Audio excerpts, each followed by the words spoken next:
இந்தா தொங்குறான் பாரு அப்படின்னாங்க. ஓகே. தொங்குறாரா? எங்கன்னா அங்கே பாரு கோடா மேலே தொங்கிட்டு இருக்கான் பாரு அப்படின்னாங்க. ஆனால் பார்த்தா தலை கீழே தொங்கிட்டு இருக்காரு.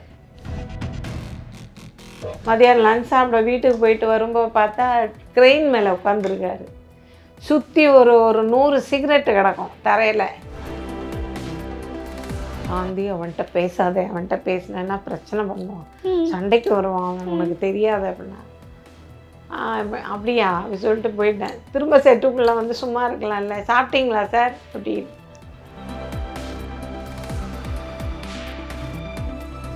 I don't care about that. But அவரை பொறுத்த வரைக்கும் டைரக்ஷன் டிபார்ட்மெண்ட்டில் அவரை மாதிரி ஒரு மனிதரை பார்க்க முடியாது.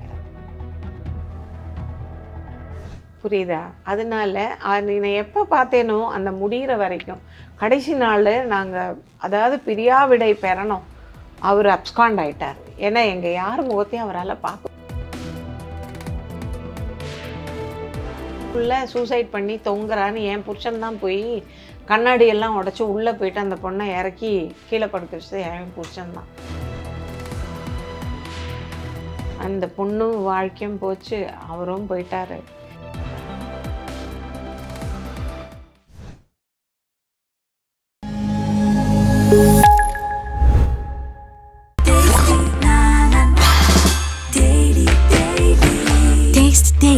Taste the Daily.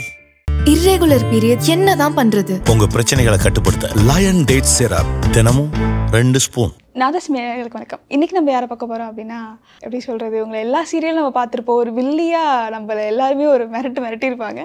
ஸோ அவங்கள தான் நம்ம இன்னைக்கு பார்க்க போகிறோம். Welcome to the show ma'am. நீங்கள் எப்பயாவது செட்டில் பார்த்துருக்கீங்களா மேம் அவர் கேமரா பண்ணுறதெல்லாம்? ஐயோ அதையும் கேட்குறேம்மா.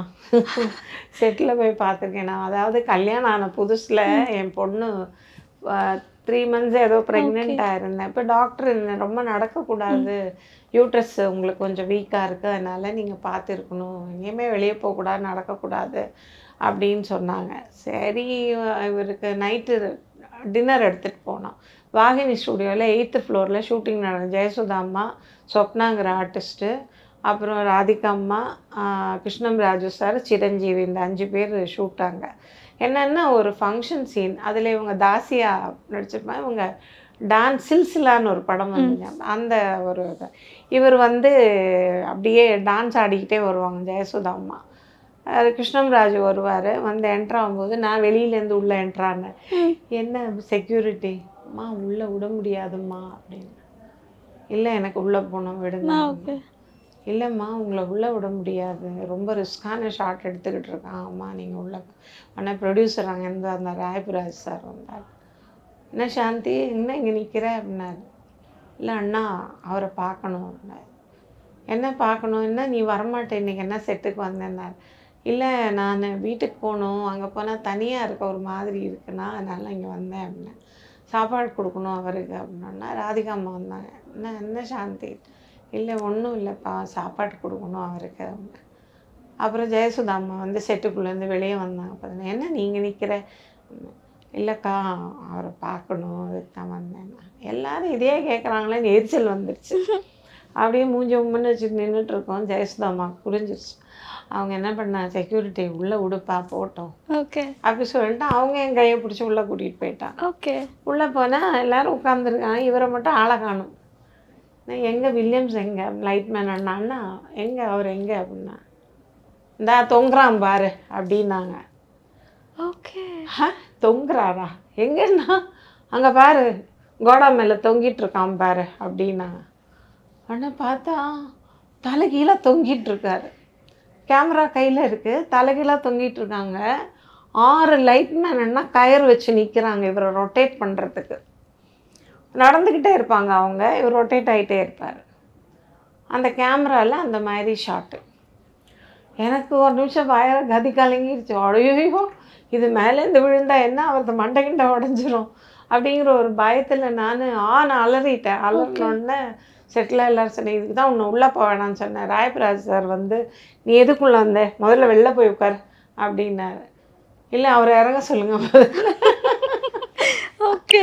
அப்படியே அமக்கலம் பண்ணி விட்டுட்டு அதுக்கப்புறம் இறங்கி வந்தார். அவர் லைட்டிங் செட் பண்ணதான் மேலே இருந்த அப்புறம் இறங்கி வந்து, இதெல்லாம் நீ பார்க்கக்கூடாதுன்னு தான் உன்னை நான் செட்டுக்கு கூப்பிடுறதில்ல. எதுக்கு நீ வந்த? வயிற்றில் பிள்ளைய வச்சுக்கிட்டு எதுக்கு வந்த? டாக்டர் வெளியே போகக்கூடாது சொன்னார்ல, எதுக்கு வந்த அப்படின்னு கேட்டார். நான் சொன்னேன், இல்லை உங்களுக்கு சாப்பாடு எடுத்துகிட்டு வந்தேன், அப்படியே இங்கேயே இருந்துட்டு உங்களோடய ஷூட்டிங் முடிஞ்சு வீட்டுக்கு போயிடலாம் அப்படின்னா. அப்போ தான் வந்து எல்லோரும் ஒன்றா உட்காந்து எல்லாம் ஒன்றா உட்காந்து சாப்பிட்டுட்டு பேசிகிட்டு இருக்கும்போது சொன்னாங்க, இவன் இப்படி தான் சாந்தி, அவன் சொன்னால் கேட்க மாட்டான், தலை குப்புற நின்று ஷார்ட்டெல்லாம் எடுக்க வேணான்னு எவ்வளோ தான் சொல்லுவான், அவன் கேட்டால் தானே, அவன் கேட்க மாட்டான் செய்கிறான். அப்புறம் ஜெயசுதாம்மா எல்லோரும் பேசிவிட்டு அதுக்கப்புறம் நாங்கள் கொஞ்சம் நேரம் அங்கே உட்காந்துருந்தேன். உட்காந்துட்டு ஷூட்டிங் முடிஞ்சோடனே நாங்கள் கிளம்பி போயிட்டோம்.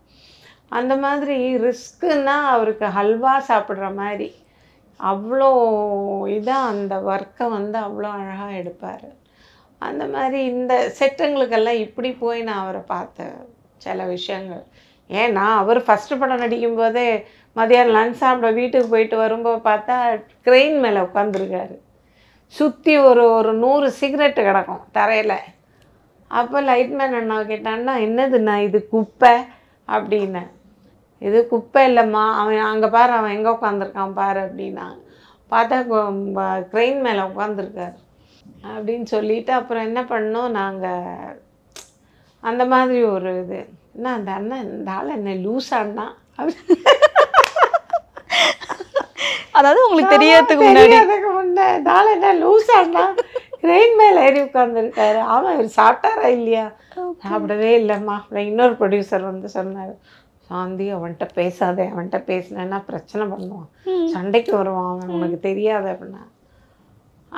அப்படியா அப்படி சொல்லிட்டு போயிட்டேன். திரும்ப செட்டுக்குள்ளே வந்து சும்மா இருக்கலாம்ல, சாப்பிட்டீங்களா சார் அப்படின்னு இப்படி பார்த்தாரு. பார்த்தோம், நான் ஒன்றும் பேசலை. அப்புறம் இறங்கி வாங்க சார், சாப்பிட்டுட்டு ஷூட்டிங் எடுக்கலாமா சார், சாப்பாடு சாப்பிடாம ஒர்க் பண்ணக்கூடாது சார் அப்படின்னு. அப்புறம் உட்காந்து சாப்பாடு கொண்டு சொல்லி வச்சு சாப்பிட்டுட்டு அது ஒரு 4 ஸ்பூன் ஏதோ சாப்பிட்டார், அவ்வளோதான். சிகரெட் தான் அவரோட சாப்பாடு. ஒரு நாளைக்கு 10 பேக்கெட் பிடிப்பார். 555 ஒரு காட்டன் வரும் அவருக்கு. சிங்கப்பூர்லேருந்து ஃப்ரெண்டு அனுப்பி விடுவாங்க, கேஸாக வந்துடும். அதை வீட்டில் அடுக்கி வச்சுருப்பார், மாடி வீடு கட்டின மாதிரி அடுக்கி வச்சுருப்பார். அதில் டெய்லி 2 பேக்கெட் எடுத்துகிட்டு போயிடுவார். முதல் ஒரு பேக்கெட்டில் 11 பேக்கெட் இருக்கும் ஒரு காட்டனில். அந்த 11 பேக்கெட்டையும் மத்தியானத்துக்குள்ளே பிடிச்சி முடிச்சிடுவார். அந்த மாதிரி ஒரு சிகரெட் பைத்தியம். அதுவே தான் அவருக்கு வினையாச்சு. இப்போது நீங்கள் நிறைய இன்டர்வியூவில் பேசிகிட்டு இருக்கீங்க, எனக்கு வந்து துரோகம் நிறையா பண்ணியிருக்காங்க அப்படின்னு. நான் பேர்லாம் சொல்ல விரும்பலை, பட் நீங்கள் அப்படி சொல்லும்போது நிறையா பேர் வந்து இவங்க பொய் சொல்கிறாங்க, இவங்க வந்து இப்போது பப்ளிசிட்டி தேடிக்கிறாங்க அப்படிலாம் நிறைய பேர் சொல்லியிருப்பாங்க. அதெல்லாம் நீங்கள் என்ன மேம் பதில் சொல்கிறீங்க? அதாவது யார்கிட்டையுமே நான் பணம் எதிர்பார்க்கல. நான் ரொம்ப கஷ்டப்பட்டேன். நான் கஷ்டப்பட்ட சூழ்நிலையில் எனக்கு அவள் வந்து என்னை நிறைய இடத்துலேருந்து காப்பாற்றியிருக்கா. அதுவும் இல்லாமல் நிறைய ஃப்ரெண்ட்ஸு அவங்க நிறைய பேர் வந்து எங்களை காப்பாற்றியிருக்காங்க, எங்களுக்கு ஹெல்ப் பண்ணியிருக்காங்க. சித்திக் சார் மெட்டியோலி பண்ணும்போது அவர் நிறைய ஹெல்ப் பண்ணியிருக்காரு. அவங்கெல்லாம் இல்லைன்னா என் பசங்கள்லாம் படித்து வெளியே வந்திருக்க முடியாது.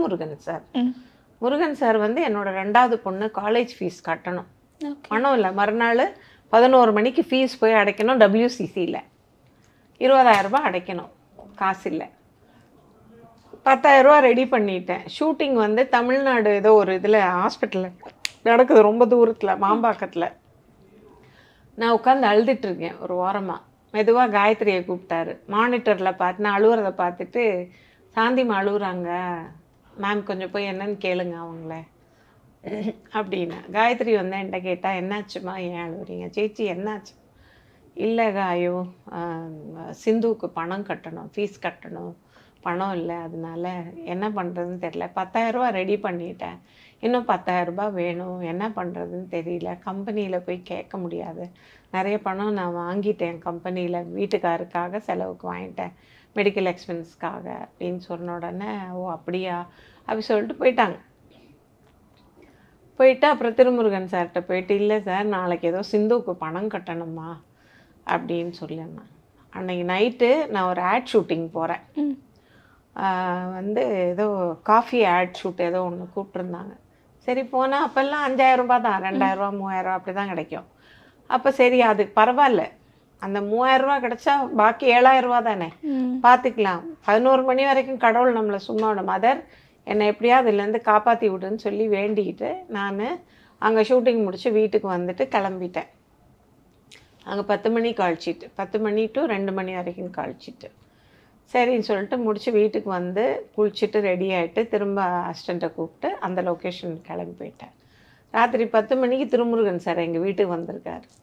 ஓகே. வந்தால் வீட்டில் பாப்பா வில்லியம்ஸ் ரூமில் எங்கேயோ படுத்துருந்துருக்காருப்பில் இருக்கு. சிந்துவில் தனியா வெளியே போயிருந்தாப்புல இருக்கு. வந்து சிந்துவை கூப்பிட்டு வா அம்மா இங்கே வா, என்னடா நாளைக்கு ஃபீஸ் கட்டணுமா உனக்கு அப்படின்னு கேட்டாராம். ஆமாண்ணா அப்படின்னு. சரி இந்தா இதில் 10,000 ரூபாய் இருக்குது, அம்மா வந்தால் கொடுத்துரு. அம்மா எங்கன்னா இல்லை ஏதோ ஆட் ஷூட் கூப்பிட்டாங்கன்னு போயிருக்காங்கண்ணா, வந்துடுவாங்க 2 மணிக்கு வந்துடுவாங்கண்ணா அப்படின்னா. சரி அம்மா எங்கே எவ்வளோ தூரம் போயிருக்காங்க, ஆட் ஷூட்டெல்லாம் போக வேண்டாம், அவங்க பகலெல்லாம் ரொம்ப உழைச்சிட்டாங்க, அழுதுகிட்டே வேற இருந்தாங்க, அப்புறம் நானாக தெரிஞ்சுக்கிட்டேன் விஷயத்த, அதனால தான் இப்போ நான் வந்தேன், அம்மாட்ட இந்த காசு நான் கொடுத்தேன்னு சொல்லிட்டு நாளைக்கு எடுத்துகிட்டு போய் கட்டிடு. அந்த மாதிரி ஒரு டைம்லி ஹெல்ப் அவர் எங்களுக்கு நிறைய. அதே மாதிரி நடிப்பு விஷயத்தில் நிறைய விஷயம் எங்களுக்கு கற்றுக் கொடுத்துருக்காரு. அவர்கிட்ட நான் கற்றுக்கிட்ட விஷயம் நிறைய விஷயங்கள் கற்றுக்கிட்டுருக்கேன். ஏதோ அவருடைய மற்ற வேர்ஷன் பற்றி I don't care about that. But அவரை பொறுத்த வரைக்கும் டைரக்ஷன் டிபார்ட்மெண்ட்டில் அவரை மாதிரி ஒரு மனிதரை பார்க்க முடியாது. அடுத்தது விக்ரமாதித்தன், இவருக்கும் செகண்ட் ஷெட்யூல் அவர் பார்ப்பார். அவரும் அப்படி தான். எதுன்னா போனோம் உடம்பு முடியலப்பா கொஞ்சம் விட்டுட்டிங்கன்னா நல்லாயிருக்கும் அப்படின்னுவோம். பார்த்துக்கலாமே அப்படின்வார். சொல்லிவிட்டு அவர் பாட்டுக்கு முடித்து அமுச்சு விட்ருவார். அதே மாதிரி முருகன் சார் வந்து இந்த மெட்டிவலி பண்ணும்போது நாங்கள் ஒரு ஃபேமிலியாக தான் வாழ்ந்துருக்கோம். சண்டை போடுவோம், அடிச்சுப்போம், சண்டை போடுவோம், விளாட்டெல்லாம் நடக்கும். ஆனால் அடுத்த கொஞ்சம் நேரத்தில் எல்லாம் ஒன்றா உட்காந்து சாப்பிட்டுட்டு இருப்போம். எல்லாம் வட்டமாக உட்காந்து சாப்பிட்டுப்போம். எல்லோரும் சாப்பாடு வாங்கி கொடுப்பார். ஃபிஷ் குழம்பு வாங்கி தருவார். ஃபிஷ் ஃப்ரை ஒன்று அவ்வளோ பெரிய ஃபிஷ்ஷு வாங்கி எல்லாத்துக்கும் ஃப்ரை பண்ண சொல்லுவார். பிரியாணி போடுவார். வெளியூர் கூப்பிட்டு போவார். எங்களை ட்ராவலிங் கூப்பிட்டு போகும்போது அவரை மாதிரி ஒரு மனுஷனே பார்க்க முடியாது. இவர் டைரக்டரா அப்படின்னு கேட்க தோணும். கடைக்காரனை எழுப்பி தோசை ஊற்றுவார். கிரைண்டரில் ஓடிக்கிட்டு இருக்கோம். நடுராத்திரி 2 மணிக்கு எல்லாம் பசினுவோம். போய் ஏதாவது ஒரு கடை முன்னாடி நிறுத்தி அந்த கடைக்காரனை எழுப்பி கிரைண்டரில் மாவு ஊற்றி எடுன்னு சொல்லிட்டு எடுத்து அள்ளி போட்டு கலக்கி எங்களுக்கு முட்டை தோசை ஊற்றி கொடுப்பாரு. அப்படிப்பட்ட ஒரு இயக்குனர் தான் திருமுருகன் சார். அவரே என்னால் ஏன்னா இன்னைக்கு நான் இந்த இடத்துக்குள்ள இருக்கேன்னா திருமுருகன் சார் வந்து ஒரு பெரிய ஹைலைட். இதுக்கப்புறம் தான் நான் ப்ரொடியூசர் சார் எல்லாம் பார்த்தேன். ஃபஸ்ட்டு நான் பார்த்தது திருமுருகன் சார். புரியுதா? அதனால நான் எப்போ பார்த்தேனோ அந்த முடிகிற வரைக்கும் கடைசி நாள் நாங்கள் அதாவது பிரியாவிடை பெறணும். அவர் அப்ஸ்காண்ட் ஆகிட்டார். ஏன்னா எங்கள் யார் முகத்தையும் அவரால் பார்க்க முடியல. அழுகுறாரு எங்கேயோ போய் உட்காந்துட்டு. நாங்கள் இங்கே எல்லோரும் அழுதுட்டு பிரிய முடியாமல் எல்லோரும் பிரிஞ்சு போனோம் கடைசி நாள் ஷூட்டிங். அதனால் இன்றைக்கும் சரி, இன்றைக்கி நான் இந்த பேர் புகழோட இன்றைக்கி ராஜம்மா அப்படிங்கிற ஒரு விஷயம் வந்து எனக்கு பேர் கிடச்சதுன்னா அது திருமுருகன் சார் தான் காரணம். அதை நான் வந்து எங்கே வேணும்னாலும் யார் முன்னாடி வேணும்னாலும் அப்படி நான் கத்தியே சொல்லுவேன். ஏன்னா இன்றைக்கி அவர் அந்த ஒரு விஷயத்த எனக்கு அன்றைக்கி அவர் செய்யலைன்னா, அந்த கேரக்டரை நம்பி என்கிட்ட ஒப்படைக்கலைன்னா இன்றைக்கி நான் யாருமே இருந்திருக்க முடியாதுமா. நம்பிக்கையோட ஒவ்வொரு சீனும் கொடுப்பார். அம்மாவால் செய்ய முடியும். ஊட்டியில் இப்படி குளிர், எனக்கு நிமோனியா, மலேரியா, 3 டைஃபாய்டு, 3 வந்து லொக்கேஷன் போயிருக்கேன். பெட்டில் இப்படி தூக்கி போடுது.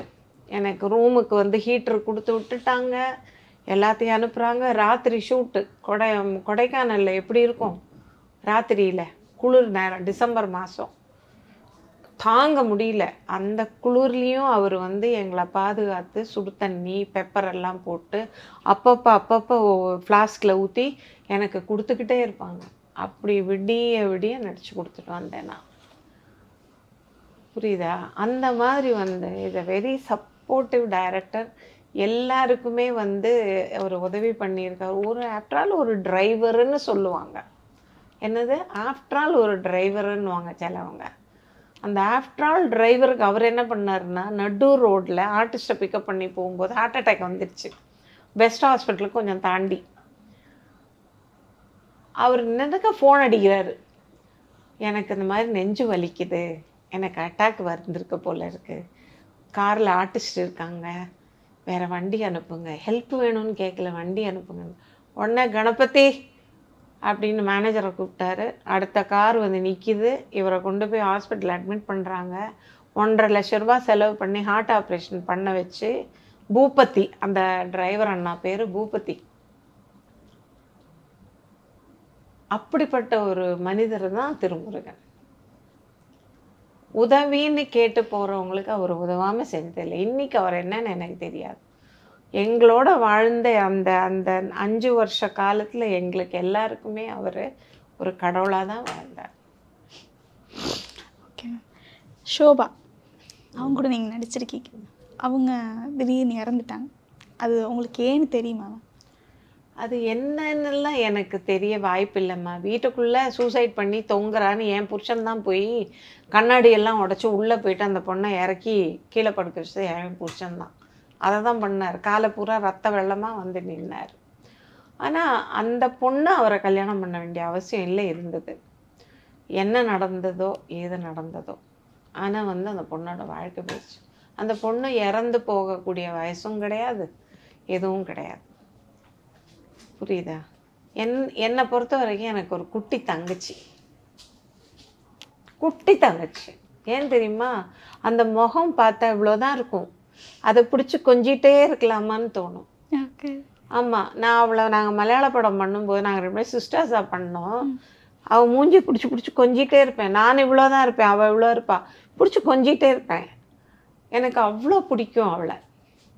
கடைசி மூடு பனி பண்ணும்போது கூட செட்டில் அந்த மஞ்சள் புடவையோட தான் வந்தாள். அவள் சூசைட் பண்ணாங்கன்னு சொன்னால அந்த மஞ்சள் புடவையில் தான் வந்தேன் ஷார்ட்டுக்கு. அந்த பொண்ணு அப்படி இறந்துச்சுன்னு பார்க்கும்போது என் மனசுக்குள்ளே பலவிதமான எண்ணங்கள் வந்தது. எங்கேயோ ஏதோ ஒரு பிரச்சனைகள் என்ன நடந்ததுன்னு யாருக்கும் தெரியாது, கடவுளுக்கு மட்டும்தான் தெரியும். அந்த கடவுள் தான் அதுக்கான எல்லாத்தையுமே அவர் தான் செய்யணுமே தவிர நம்ம கையில் யார் கையிலுமே அவரும் இல்லை. போயிட்டார். எல்லா விஷயமுமே முடிஞ்சு போச்சு, அவ்வளோதான். அந்த பொண்ணும் வாழ்க்கையும் போச்சு, அவரும் போயிட்டார், எதுவுமே இல்லாமல் போயிடுச்சு, அவ்வளோதான். அதை பற்றி பேசுகிறதே வேஸ்ட் எனக்கு தெரிஞ்சு. இவ்வளோ நேரம் கேட்ட கேள்வி நீங்கள் ரொம்பவே நிறையா பகிர்ந்துக்கிட்டீங்கம்மா. இதுக்கப்புறமும் நீங்கள் இதே உடல் நலத்தோட நல்லபடியாக இருக்கணுன்ட்டு நான் அதை சார்பாக நான் கேட்டுக்கிறோம். நன்றிம்மா. கண்டிப்பாக ரொம்ப நன்றி. இந்த இன்டர்வியூவுக்கு கூப்பிட்டு என்னை இவ்வளோ நேரம் நான் பேசின எல்லாத்தையும் கேட்டதுக்கு ரொம்ப நன்றி. மக்களே, நான் ஏதாவது தவறாக பேசியிருந்தேன்னா மன்னிச்சிருங்க. நீங்கள் இல்லைன்னா நான் கிடையாது. என்னோடய வாழ்க்கையில் வந்து இன்றைக்கி உலக மக்கள் எல்லாரும் வந்து எனக்கு சப்போர்ட் பண்ணுறதுனால தான் ஒரு ராஜம்மாவாகவும் ஒரு சாந்தி வில்லியம்ஸாவோ நான் இந்த உலகத்தில் வாழ்ந்துட்டுருக்கேன். அதனால் எனக்கு ஆதரவு கொடுக்குற மக்கள் எல்லாரும், சகோதர சகோதரிமார்கள், தகப்பன்மார்கள், தம்பிமார்கள், அண்ணன்மார்கள் எல்லோருக்கும் என்னோட நன்றியை தெரிவிச்சுக்கிறேன். ரொம்ப நன்றிப்பா. இன்னும் உங்கள் ஆதரவு வேணும். அப்போ தான் என்ன மாதிரி இருக்கவங்க இந்த உலகத்தில் வாழ முடியும். சந்தோஷம். நன்றி. வணக்கம்.